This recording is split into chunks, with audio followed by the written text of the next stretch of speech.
Good afternoon, everyone. Thank you so much for joining me on a special edition on a new day and time of hashtag no limits. Hashtag no limits is about people who society has placed limits upon, but who have busted through those limits.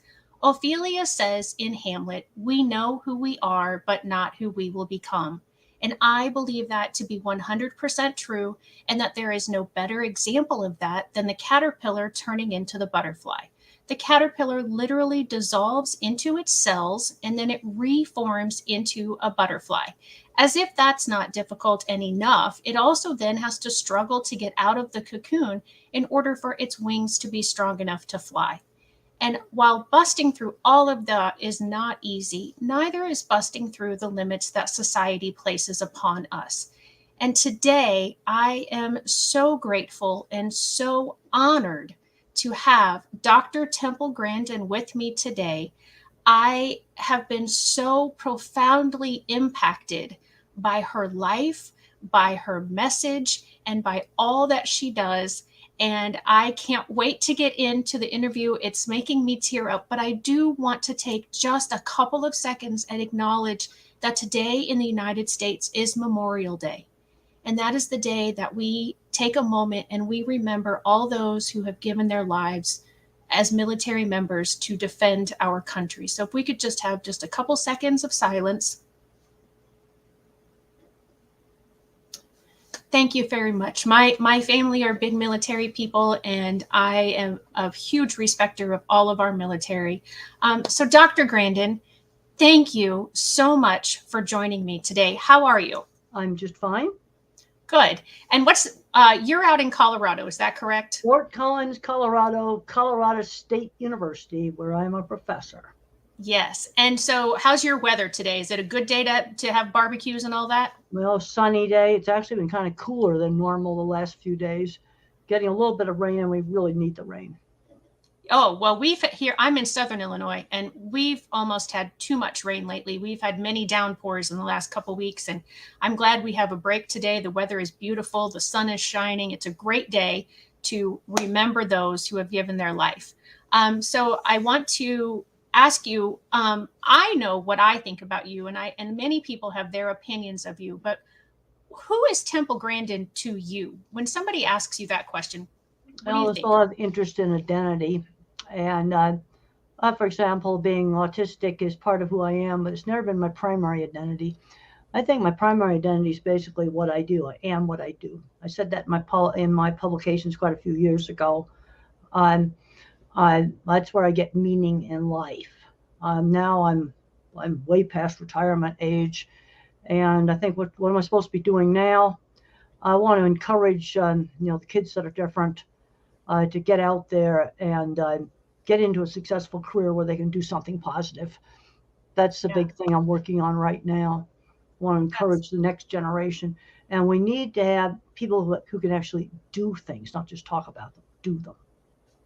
Tell me a little bit more about that. What do you mean by do them versus just talk about them? Well, I've spent years designing facilities, and when I started out in the cattle industry in my early 20s, I'll tell you right now, being a woman was a much bigger barrier than autism ever was. But what I learned to do is I learned to sell my work rather than myself. I would simply show people my drawings. And when people saw my drawings, they kind of went, wow, you made that? In fact, I'm just going to find the book here where I could show you some of my drawings.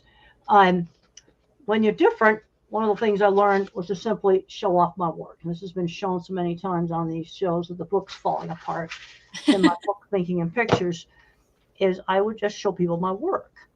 And so when you design things, okay, I build a cattle handling facility, I've got to, sell that job, design it, supervise the construction, and then start it up and make it work. You actually get something real done. It's not just talked about. You get it Right. done. Yeah. Awesome. So thank you for that. That was a very interesting statement that being a woman in the cattle industry was a much bigger barrier to bust through than any time you've ever busted through a limit because of your autism. And that's one of the areas, as a woman myself, that it again, I'm so grateful because you have just taken over in an industry that has been male dominated for years, and I'm guessing still pretty much is. I'm thinking you're still pretty much an anomaly as a female in that industry. Well, there's getting to be a lot more. Like when I went into animal science, back in the early 70s, there were very few women. Now there's a lot of women going to industry. I have one student who is running quality assurance at a major beef plant. That would not have been going on, almost 50 years ago when I first started. Right. So one of the reasons that I have had you on the show, of course, is the cattle industry and what you're doing there, but also the autism. I'm a former special education teacher, and I'm curious, what was it like growing up? Because you didn't get into the cattle industry until you were an adult. So you've had autism your whole life, though. What was that like growing up? Well, I had, fortunately, a good childhood. I went to a very small elementary school where the Mrs. Deach, the third grade teacher, explained that the kids that had a handicap that wasn't visible, like a wheelchair. And then, so I managed to get through elementary school without being bullied. And of course, I was brought up in the 50s. Kids were taught social rules. You played games outside. Kids aren't playing outside and making up their own games anymore. And, I was out doing all of those things. High school was horrible. Teasing, bullying. I got kicked out of a regular high school, got sent to a special boarding school, still got bullied and teased there. And the only place I was not bullied and teased was friends through shared interests. And that was horses, model rockets, and electronics lab. The students that were interested in those activities were not the bullies. Right. So I think I know the answer to this question based on what you just said, but you said in an interview with Dr. Tony Atwood in 1999 that you got in trouble a lot in school. And your mom would tell you you wouldn't get to watch Howdy Doody. And then when you got older, your horse riding privileges were taken away. So this what was for got you kicked out of your regular high school and sent off to the boarding school? What were those behaviors? temper tantrums. I mean, now it's called meltdowns. And if I had one either at home, and when I was a little kid in elementary school, or I had one at the school, the teacher would call my mother, and the rule was no howdy doody for one night. And then I got kicked out of ninth grade for throwing a book at a girl who called me a retard.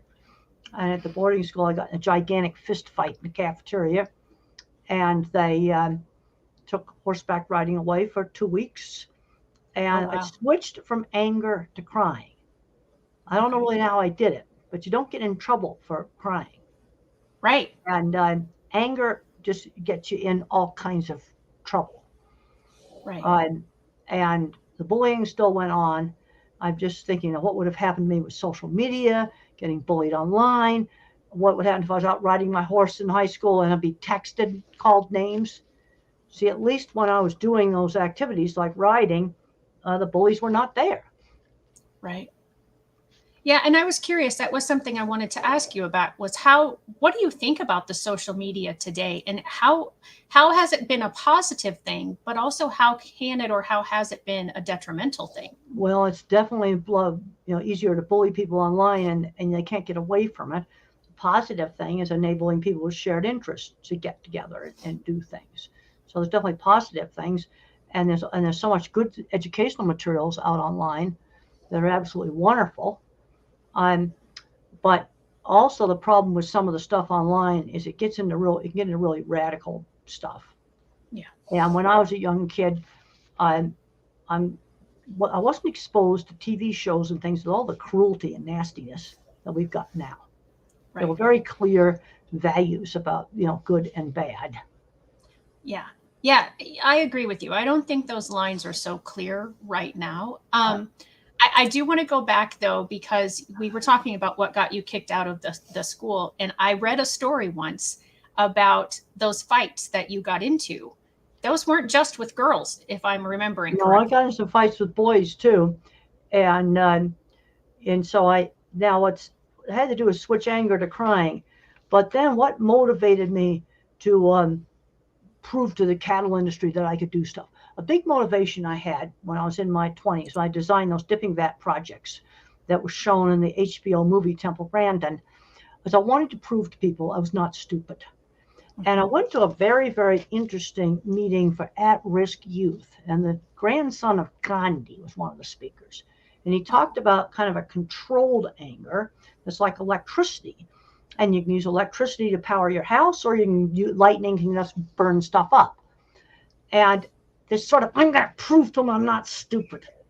That was probably the control, almost anger that Gandhi's grandson talked about. Right. That's a very interesting concept. And unfortunately, his analogy to electricity is not in his book. It was during the talk he said that. But I had this very strong, I'm going to prove I'm not stupid. I'm going to prove I can do it. Yeah.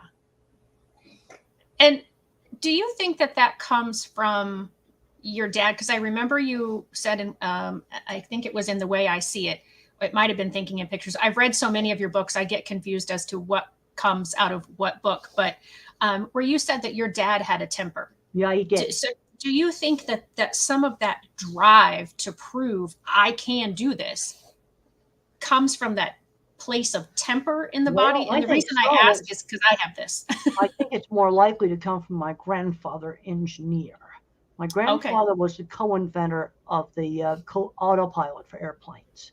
Oh, wow. MIT trained engineer, worked with another guy who was probably autistic. Grandfather was the traditional mathematically trained engineer, and Haig Andronikian came up with a wild idea for making an autopilot that was totally different. And they tinkered for years in the loft over a place where they fixed trains. I mean, that's persistence. And when I was a Yeah. very young child, I used to ask constant science questions to my grandfather, like, why is the sky blue? And he would explain those things to me. And that was drive. Um, they worked for years and they finally got the autopilot to work. And unfortunately, it was stolen. Oh. And the copy appeared in every warplane during World War II. Oh, wow. That's But it was a major invention. Yeah. Well, certainly, and it's definitely a lifesaver in a lot of instances today. So that's interesting. The reason I asked that question, I don't know if you were able to hear me say it, but that I have that drive, especially if someone tells me I'm not going to be able to do something or I won't be able to do something, that drives me. And if they're sincere, that drives me to prove them wrong.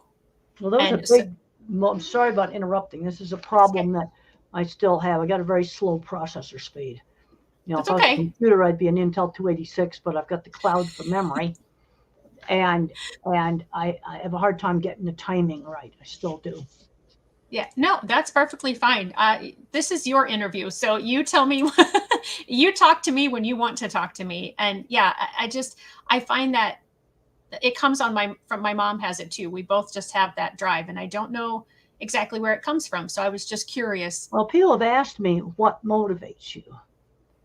And then of course COVID was hard. All of my stuff was canceled. All my speaking engagements were canceled.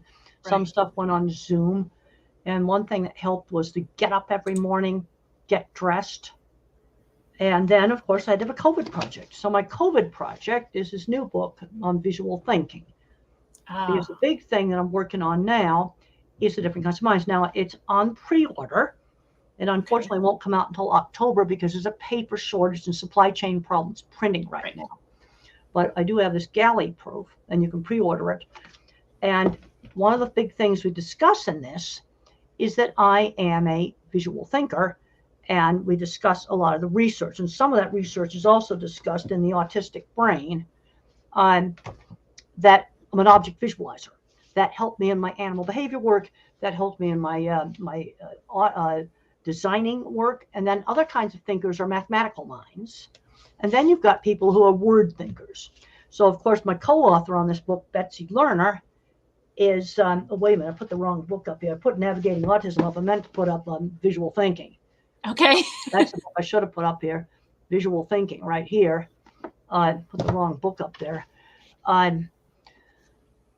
But there are different kinds of minds, and they have complementary skills. And I'm concerned some of the kids think the way I do because they're not very good at higher math. They're getting screened out. But we need my kind of mind to do a lot of what I call clever engineering. All of the things I did in cattle handling facilities would be in that category. where you just figure out how to design things. I worked with brilliant designers on some of my equipment that were designing machinery. They might have 20 patents, owning big shops, and they were on the autism spectrum, undiagnosed. Well, the problem is these people are not getting replaced, and we need them really, really badly.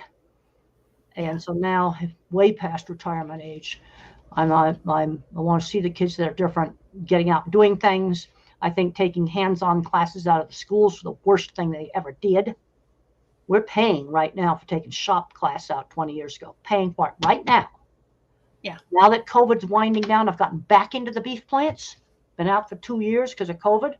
I'm finding that they're losing the ability just to make things in-house because the old shop guy they had is retiring.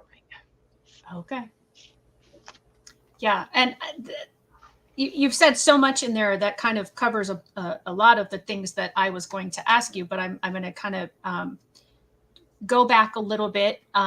So the type of thinkers, I was hoping that you would bring that up and that you could elaborate, and you did bring that up. So can you elaborate more on what you mean when you say a visual thinker or a mathematical thinker? A visual thinker that I talk about in this book, Visual Thinking, is a person that's called an object visualizer. Thinks completely in photographically realistic pictures. And the HBO movie Temple Grandin shows exactly how I think. Thinks in photographically realistic pictures. Then you have the visual spatial, more mathematical thinker who thinks in patterns.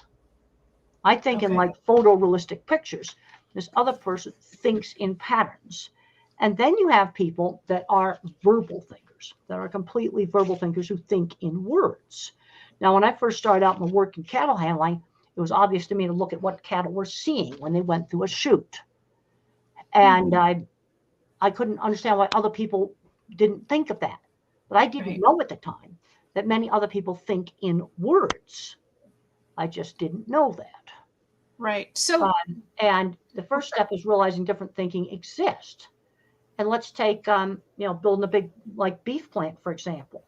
My kind of mind, and I worked with plenty of them, back 20, 30 years ago that had their own shops. They designed all kinds of equipment. They do what I call the clever engineering department. Think, you go on the cut floor, all that elaborate equipment. That's usually not designed by the degreed engineers. The degreed engineer will do the refrigeration system, the boilers, make sure the roof doesn't fall down, power and water requirements. So there's kind of two parts here of engineering. And what we're losing is what I call the clever engineering department. Like if you want a poultry plant right now, you're going to import that equipment in 100 shipping containers from Holland. And that's because they kept their shop classes and their tech classes in the high schools. Yeah. And so just so I kind of understand this a little bit, and I know that it's in the movie, but for the people who are watching who haven't seen the movie or maybe don't have access to the movie, when you say you have photorealistic thinking, you literally see pictures, and then someone who is a mathematical visual spatial can sort of pick out the patterns. They see the patterns. That's what I mean. Yeah. And then somebody whose words, like when they're thinking, they just see or think about. They hear the words. They just have the words. Right. And so like I was talking about a trip to I went to meat plant just 2 days ago, and I'm seeing now some of the cattle that were there. You see, I can kind of play back tapes, and I tend to play back things I paid attention to.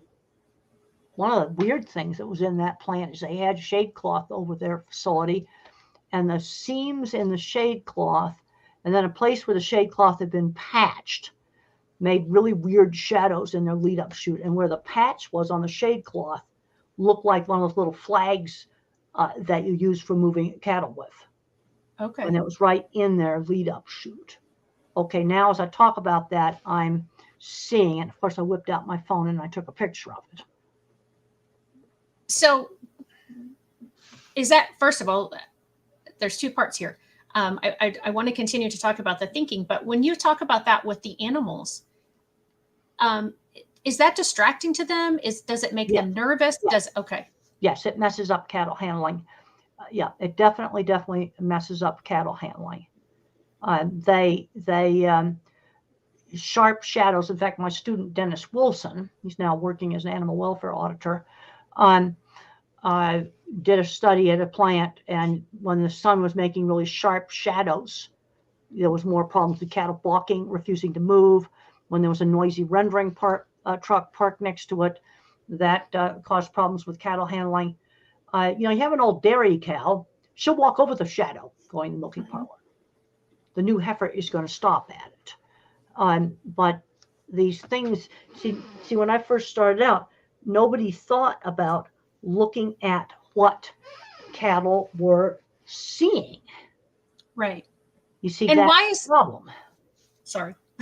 I'm excited. Why is that important for like the average person watching today to be concerned about how the cattle are treated, what they see, how they're reacting, what happens to them as they go through to be slaughtered? Why are all those things important? Well, first of all, cattle feel fear, they feel pain, and there's a lot of interest now in low stress cattle handling. It's a lot safer to handle cattle when they're not excited. You get better meat quality. If out on a ranch and cattle are treated roughly, they can be more likely to get sick. So there's really good reasons, economic reasons too, for handling animals in a calm, quiet manner. And things have gotten a lot better on the handling. But when I first started out in the 70s, cattle handling was really, truly terrible. But I saw it as a solvable problem because there were a few ranchers and a few places that actually handled cattle decently and right. So I could see some sort of light at the end of the tunnel. I kind of saw it as a solvable problem. I was always trying to find, practical ways to fix things. That's what I was trying to do. Yeah. And I so appreciate that about you, because there are so many times when things could be fixed a whole lot easier if someone like yourself, I think, was in charge of the fixing it. And I think I read somewhere, I don't remember if it was an article or if it was in one of your books, but talking about the kinds of thinkers that, and I think it was not the visual, it was the word thinkers that will say things like, we need to have inclusive classrooms, but they don't have any idea what that looks like or how to make it look. They don't know how to implement it. You see, a verbal thinker is much more organized. In fact, when I worked on this book on visual thinking, this was the big COVID project. Mm-hmm. Betsy, my co-author, is very much a verbal thinker. So I'd write the initial drafts, and then would she organize things. Much more organized, much more linear. But in order to be more linear in how you think, you have to drop out detail. The verbal thinker overgeneralizes. Okay, I tend to have too many details, but then I learned in food safety a thing called the critical control points in food safety. And I can't do 100 micro tests every day out on a beef processing floor. So what has to be done is to figure out where are the critical control points, the most important places to do them. In other words, what are the most important details? I love that concept because that's exactly how I think. And I developed like the beef quality assurance handling scoring originated from the work I did for the meat industry on the American Meat Institute, which is now North American Meat Institute scoring system. And I go, what are 5 simple things I can measure to evaluate a slaughterhouse? Stunning, dead on the rail, electric produce, falling down, and cattle bellowing during handling. Those are very simple outcome measures. And if a plant gets good scores on that, they're probably going to have pretty good treatment of animals. Simple things I can measure. Right. I always try to think simple. What are simple ways that I can measure? Yeah. And what you said about having the very important details, I think my husband would agree that I am I keep doing that, a word thinker, because yeah. I tell probably more details. He often tells me, just give me the things that I really need to know. But then when I try to do that, I leave out things. And he's like, well, you didn't tell me that part. Well, the thing is figuring out what's important. Like yesterday, I had a very interesting talk with a lady about the thing called the Davis method in autism. Well, I started out with all this vague stuff, and I finally figured out I had a very interesting concept. You take concepts like sequence and respect and responsibility and time. And what they did is made a little clay model for each thing. But then, okay, like change. How do you teach the concept of change? Well, like a plant growing, for example, would be change. Mm-hmm. In other words, making a concrete example for each one of these concepts. For me, responsibility, when I was a teenager, I took care of the horses. You make sure the grain box lid is locked, closed and locked. I was very Because what careful happens about if that. it's not? I knew that could be a dead horse if I failed to close that lid and lock it. Mm-hmm. To me, that you see, that's an example of thinking in pictures. That's responsibility. Right. Make sure that you feed the horses the correct amount of grain, and then close and lock the grain box. Right. One of the things that you have said that I really appreciate is that when you are trying to transition from something to another thing, that, and I want to get it right, and I wrote it down. Walking through doors is a way to transition from one phase to another, no matter how difficult the transition or how debilitatingly anxious you felt. You picture a door. Yes, I did. That you walk through. That's right. That's what I did. I still kind of do that because I have to have a picture. So when I'm really young, I didn't have a whole library worth of information where I can like use my own Google for images search engine inside my head to search. I didn't have that many images. So to understand a concept like, graduating from high school and going on into the future, I thought I had an actual little door I walked through. You see, because without having something I could visualize, it sort of almost didn't understand it. Right. Do you think that a lot of people with autism are more visual thinkers like yourself? There's a portion of them. When I first wrote Thinking in Pictures, I made the mistake of thinking everybody was in the autism spectrum was a visual thinker. And that book came out in 1995. And then Amazon came on the scene. I got some reviews on Amazon and people said, well, that's just simply not true. So then I started really looking into things, and I found that there's three kinds. There's my visual kind of thinking, the more mathematical pattern thinker, and then there's the word thinker type that will know every statistic about baseball or movie stars or some other thing like that they are interested in. And there's now scientific research that shows that these different thinking styles exist. And I'm the object visualizer. The early science is described in here. And this book's going to have all of the more science. And the different kinds of minds have different complementary skills. But one of the problems my mind has is I cannot do algebra. Never have passed an algebra class. I got out of it in high school. I failed the entrance exams. I got into a small startup college. And thank goodness the freshman math class was not algebra. A lot of tutoring, got through that. Tutor, and got through statistics with a C as in Charlie. But what I found, I'll go back in all the construction projects I've worked in. I've worked in all the major meat companies, every single one of them. Been in all the plants.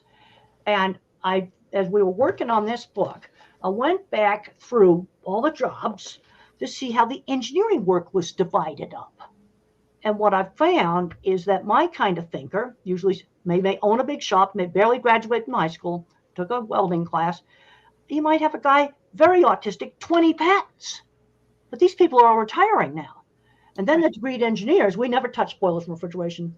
Ammonia refrigeration, that's for degreed engineers to mess with.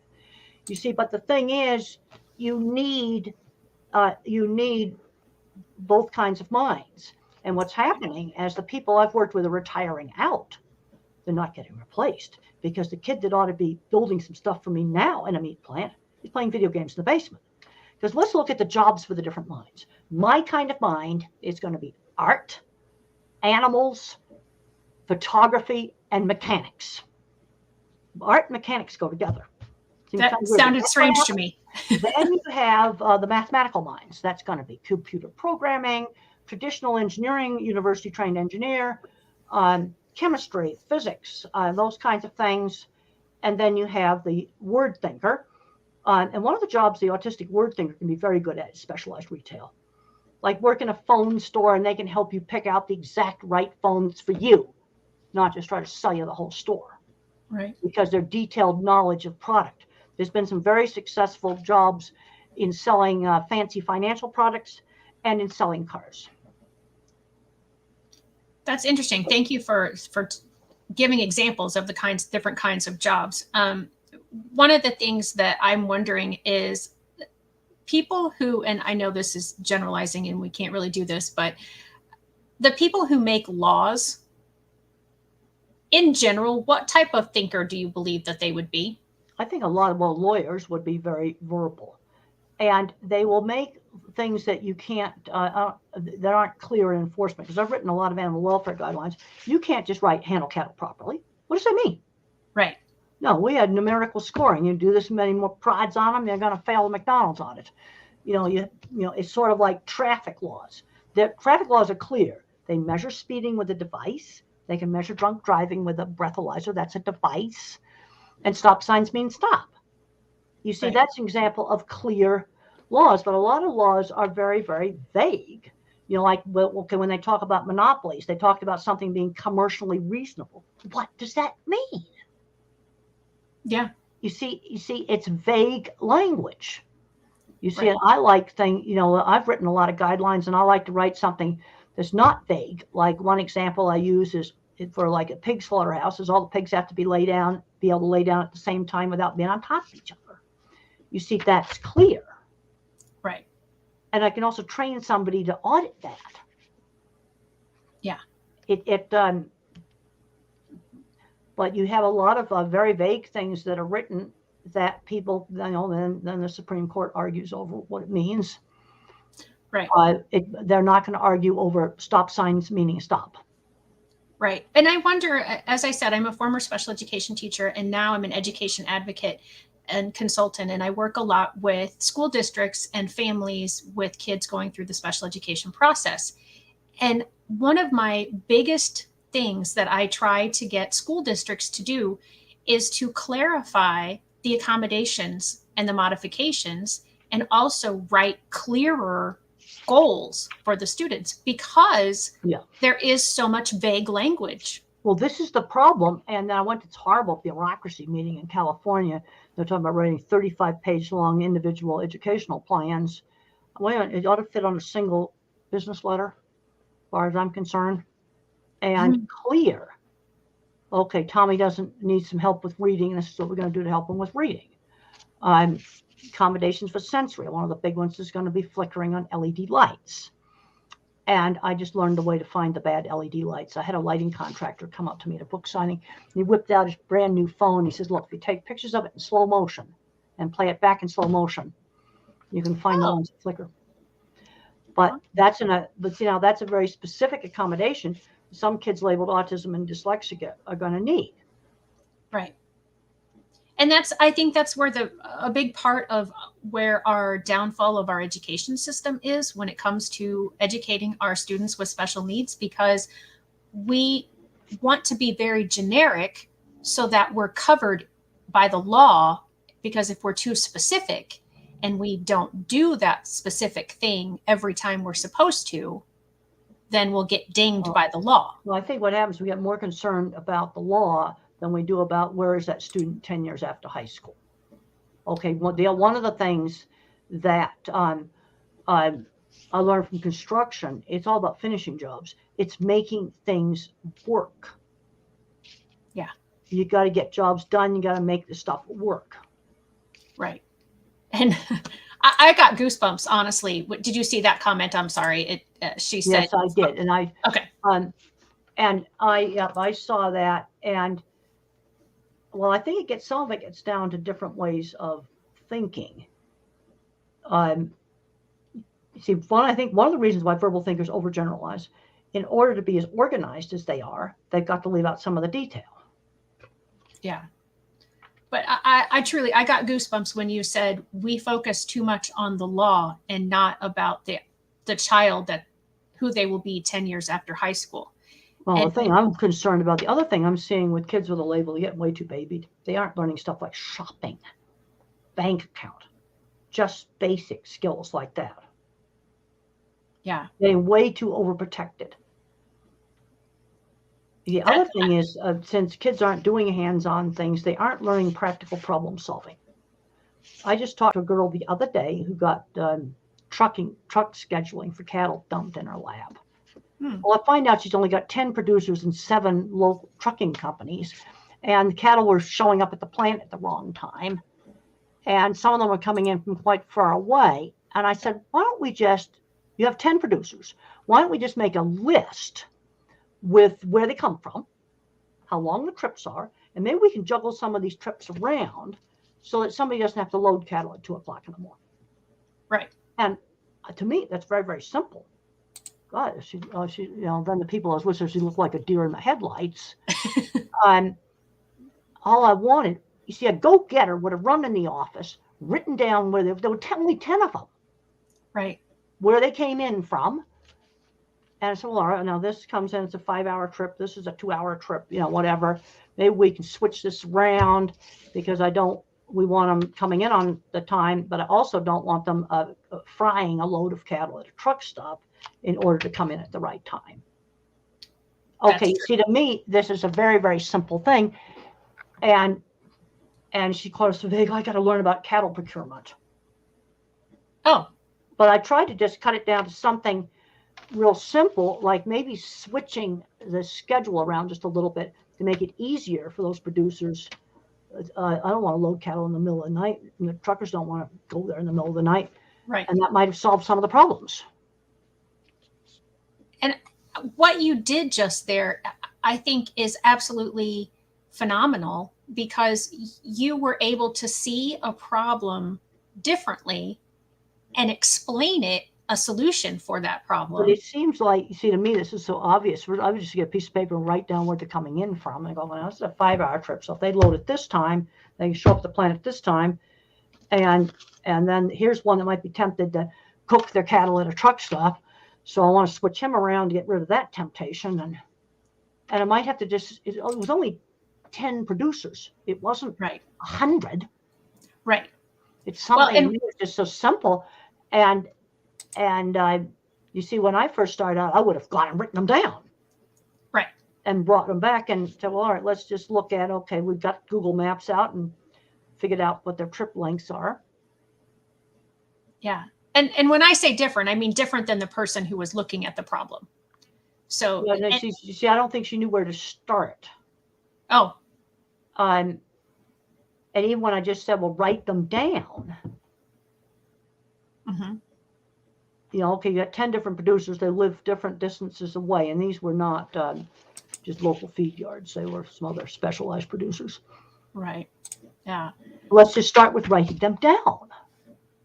Yeah. And see, to you, that is so clear and easy. And to her, it was because it's the different type of thinking, I'm assuming. Well, yeah, and I think when I was younger, I used to call people stupid, and now I don't do that. Now I realize it's different kinds of thinking, and the approach to problem solving is differently. Because sometimes I always visualize. I visualize how to do something, and it doesn't happen instantaneously. Oftentimes, when I'm in the shower or I'm just drifting off to sleep, oh, I know how to work those really small cattle. We can run them up that chute and just keep them going, and they won't have time to turn around. So we have a comment specifically towards you. Watching your movie allowed me to see the possibilities and a future for my son. Well, I really appreciate that.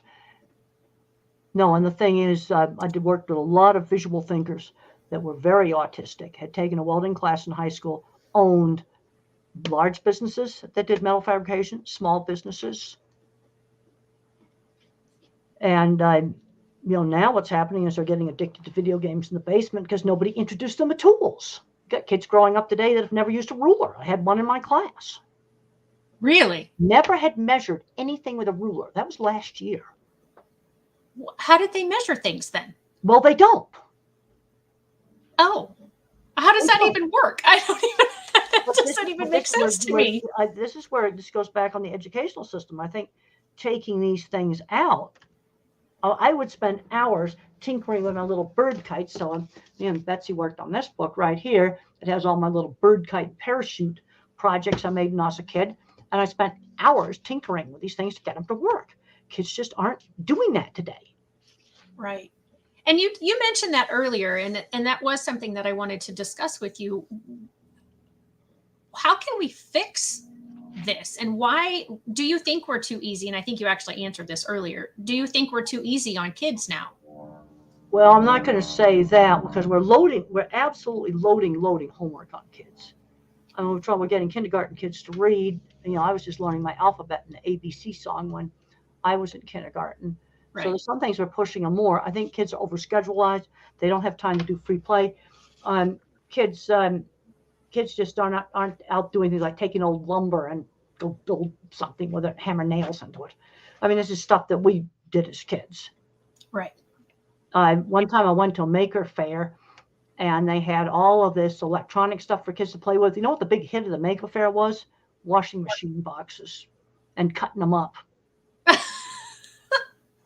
I think we need to get more of those kinds of things because, I did sewing. I loved sewing. Mm-hmm. And I remember cutting fabric wrong on a project, had to throw it out.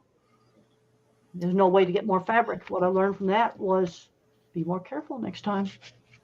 Yeah. Oh my gosh. So I do. We only have about 18 or 19 minutes at the most left, and so I want to talk to you about.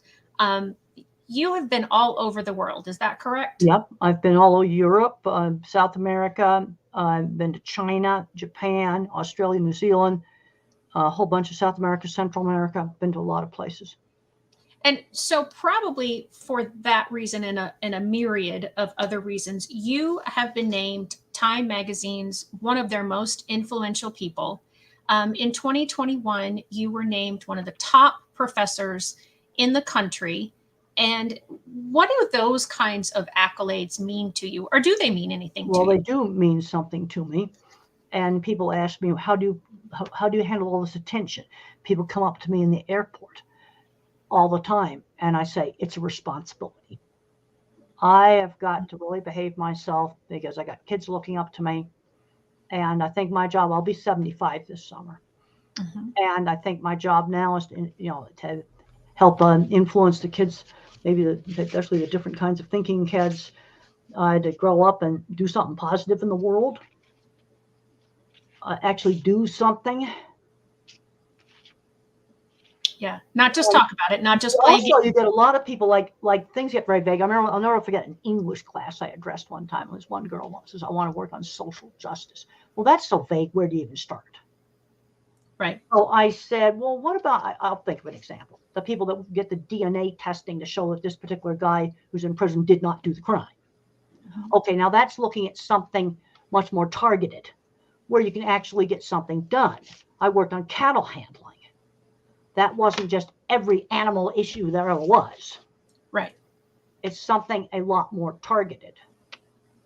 So you get big, vague things. Well, where do you even start? Yeah, exactly. Absolutely. So I want to share a picture of you have had a statue erected on the Colorado State University campus.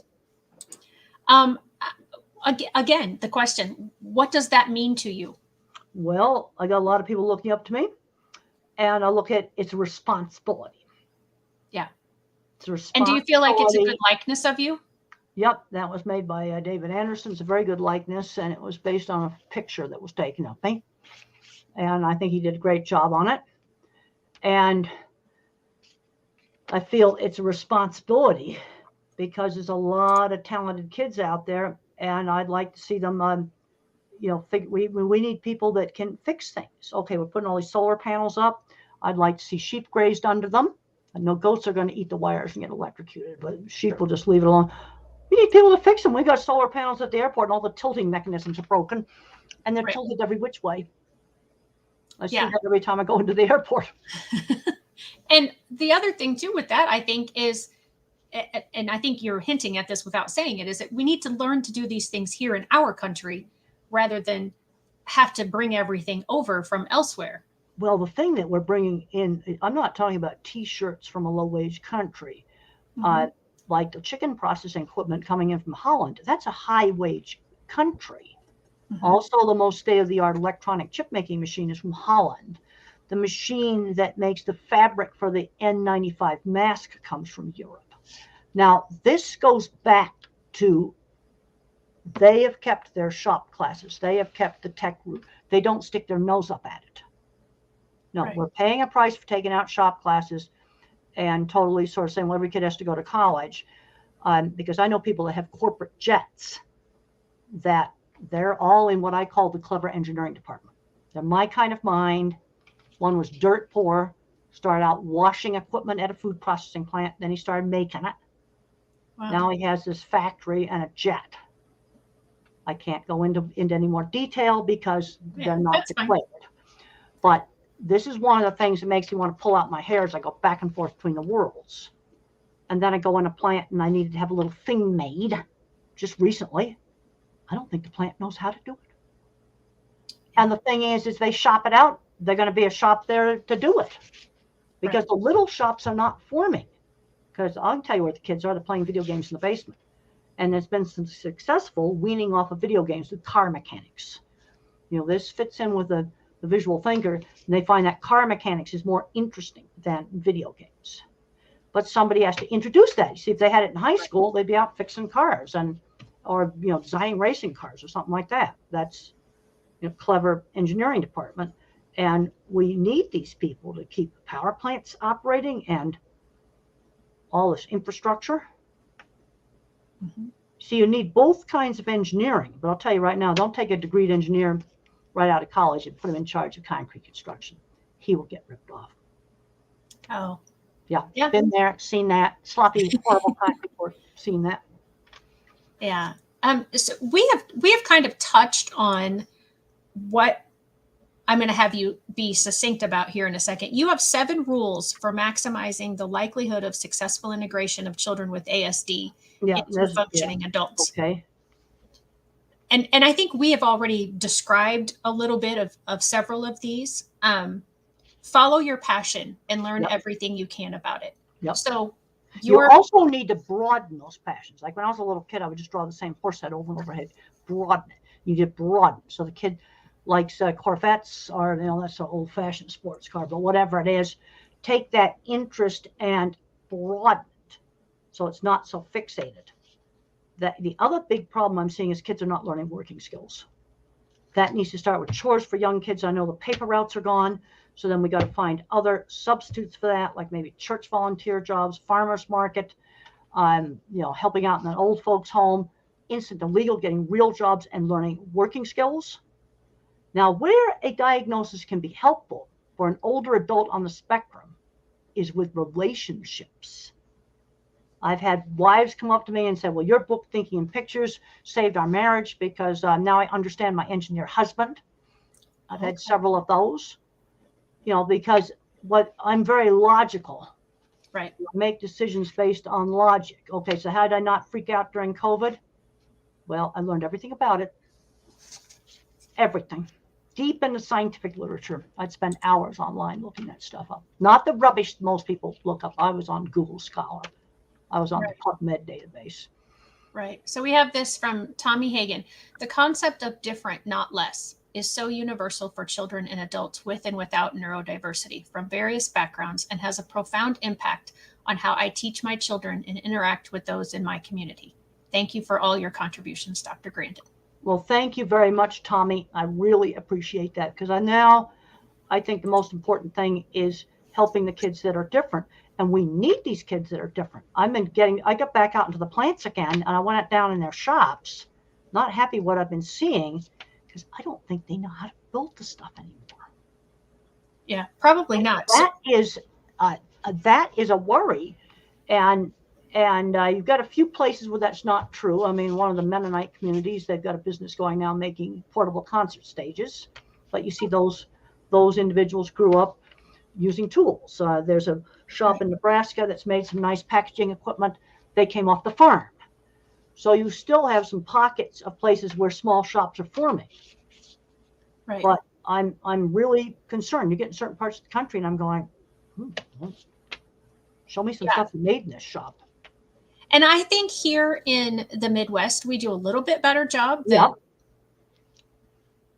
because we are, more of a farming and rural areas, and we do still see a lot of kids learning different trades. Now, it's still promoted heavily to go to college, but there are more and more people, and we still have shop and we have ag classes in our Well, you high see, you schools. have your welding and you have that in your FFA, and you need to Yeah. make sure that you keep those classes. Because I got interested in the cattle industry because I got exposed to it as a teenager. I did not come from a livestock background.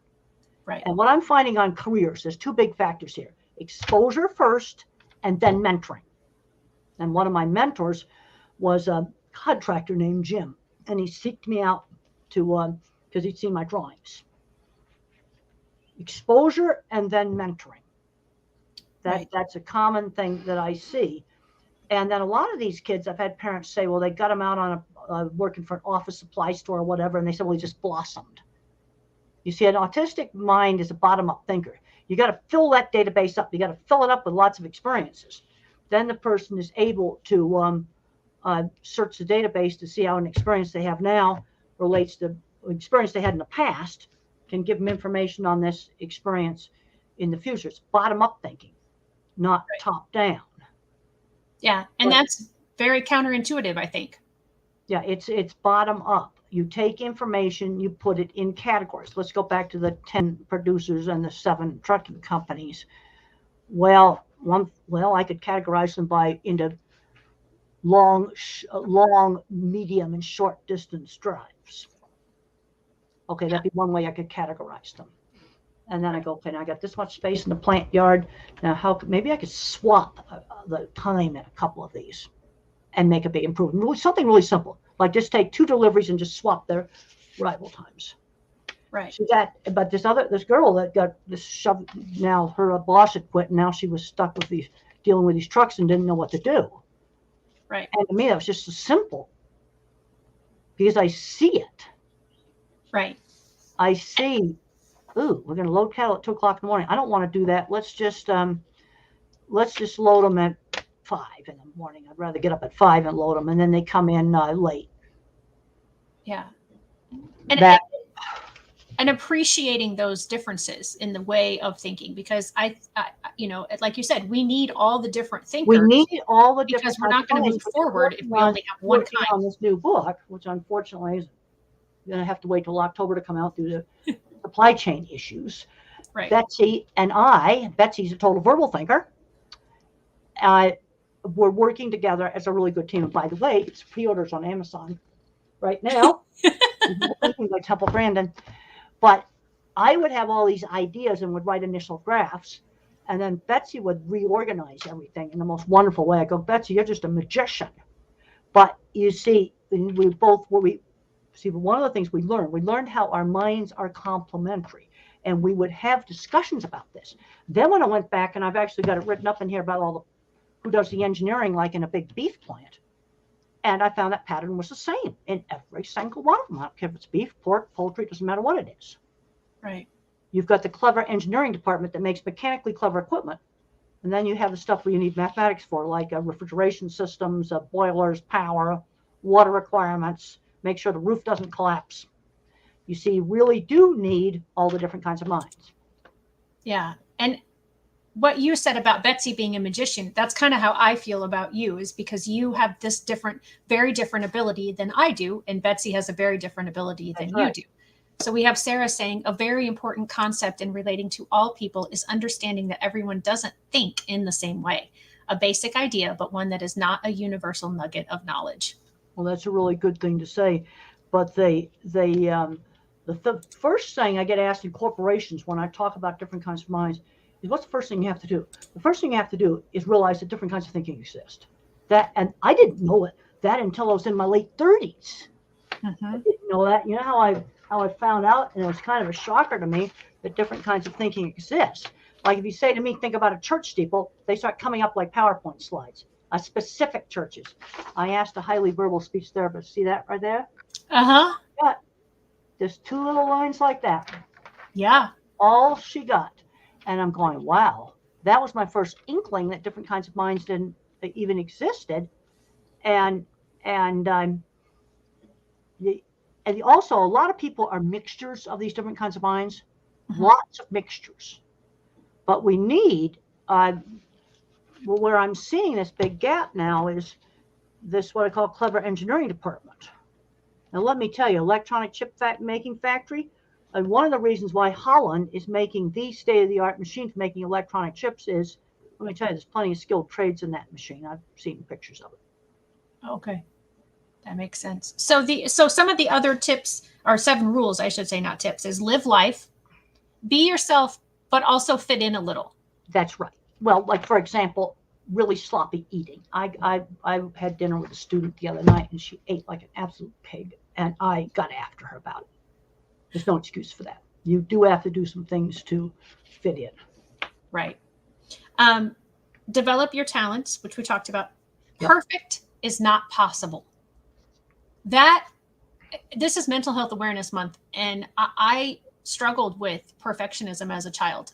And I think that is such a huge lie that people sort of pull from social media mostly, but even through magazines when I was growing up before social media, because you saw perfection, or at least that's what you thought you were looking at.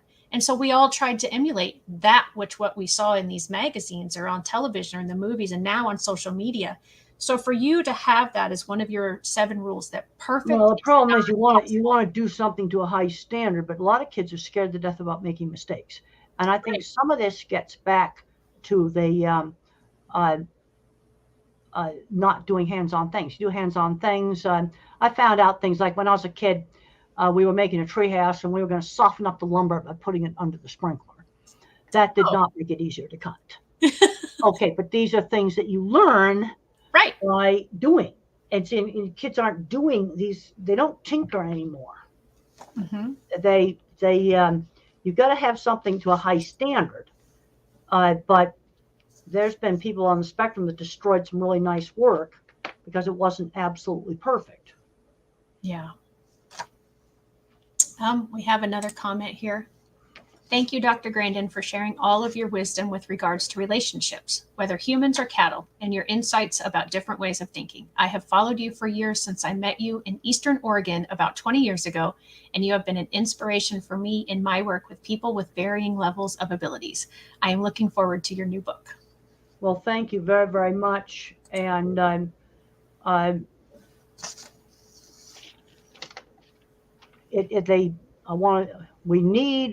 to end up and say we need all the different kinds of minds. We need them.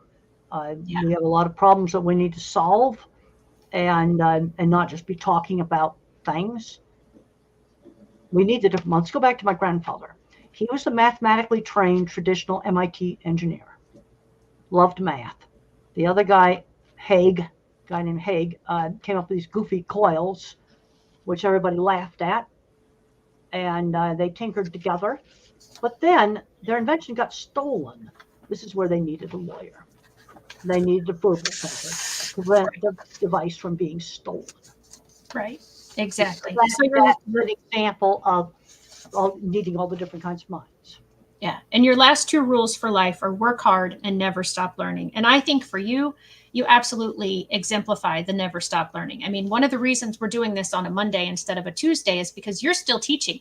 You're still learning along with your students and learning different things. And I hope when I am your age that I am also still so in love with learning that I am still doing such things. I want to ask you one quick question. All right. What do you do in your downtime? What do you do for fun? Well, when I was a young kid, I would go out and fly my kites. I loved kites.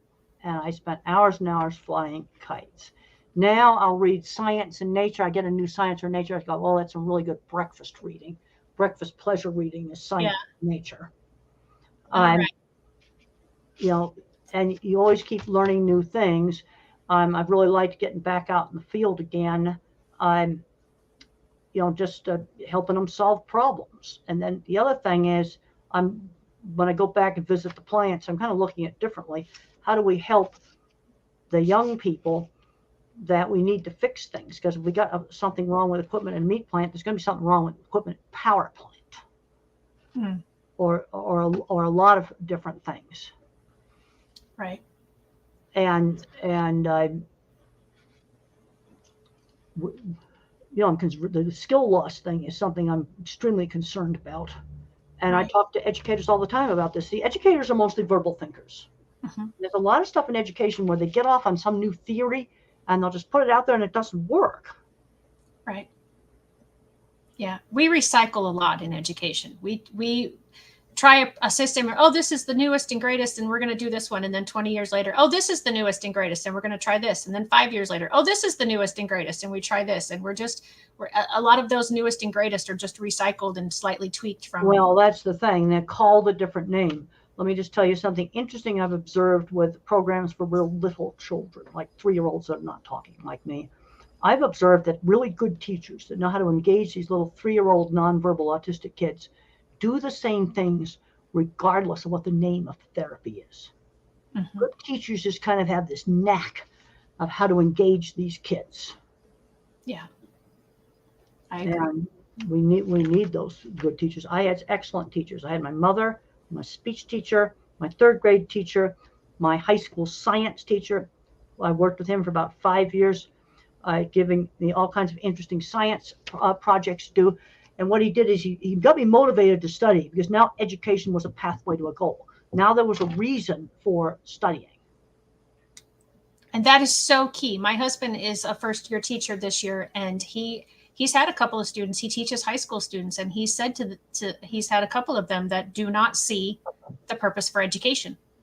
They see no value in it whatsoever. What can you do? Let's start looking at what they're interested in. Because when becoming a scientist became the goal, then I turned it around. And I went from being a horrible student to a good one really fast. I still was terrible at algebra, but history and English, I just pulled it up, and that required work. So we have this last comment, and then I sadly have to let you go. It says, thank you for allowing me to truly see my children for their amazing minds. Well, thank you very, very much. And I want to help kids grow up and go out and do positive things in the world, but I want to do real things. Yeah. Real Dr. things that will make a difference. And I've really enjoyed being on the show. Thank you so very much. You truly have the different, not less thing, as mentioned before, was a huge shift in my thinking. And having you on today, I could sit here and talk to you for the whole rest of the day. I very much enjoyed this, and we've got another thank you, Dr. Grandin. Another thank you. Whoops, they're not showing up all of a sudden. And I just, you're just so profoundly impactful in so many different aspects of life, with special education, with cattle. I didn't even get to talk to you about the parallels between animal behavior and human behavior, because I'm sure there are many. But well, again, one of the main things that helped me is that an animal does not live in a verbal world. It's a sensory-based world. And as a visual thinker, when I first started out with cattle, it was obvious to look at what they were seeing. They can show you the kind of stuff that cattle don't like to see in a handling facility. I got to show you the spider monster right here. That's in a cattle handling facility right there. Spider monster. Now, that's from an overhead structure in a cattle handling facility. Now, at 10:30 in the morning, that was not there. At 3:30 in the afternoon, these Angus cattle decided they were not going to walk over the spider monster. You see, so there's an example of time of day. Right. Yep. That's so cool. It's very intriguing. I've always been interested in the mind, and again, I need to let you go, because I know you are an extremely busy person. And I, again, am so incredibly honored that you came on this show today, that you took your time out for my show, which is just a teeny tiny little show in the grand scheme of things. Well, no, but I think it's important. One thing that Zoom or StreamYard, these sites have made possible is I've talked to foreign countries I would normally never be able to go to, especially about autism and working with little kids. Yeah. So keep doing what you're doing. Enjoy, if you ever do officially retire. Happy 75th birthday in August. Have a great summer. I don't know what your plans are, but I'm sure it will be something amazing. I'm trying to share all the thank yous that are coming up. I really appreciate that very, very much. And Another thing we've got to talk about is getting cattle and crops back together again, and getting cattle on cover crops, grazing, rotating crops. That's something I'm super interested in. We should have talked about that more. Yeah. We got off on the special ed, and I forgot we've got cattle ranchers and stuff on watching this show. That's all right. Well, I can have you back on again. We can schedule another time. I would be more than excited to have you back on again sometime. But right now, one of my biggest things is helping these kids that are different get up and do something good and real in the world.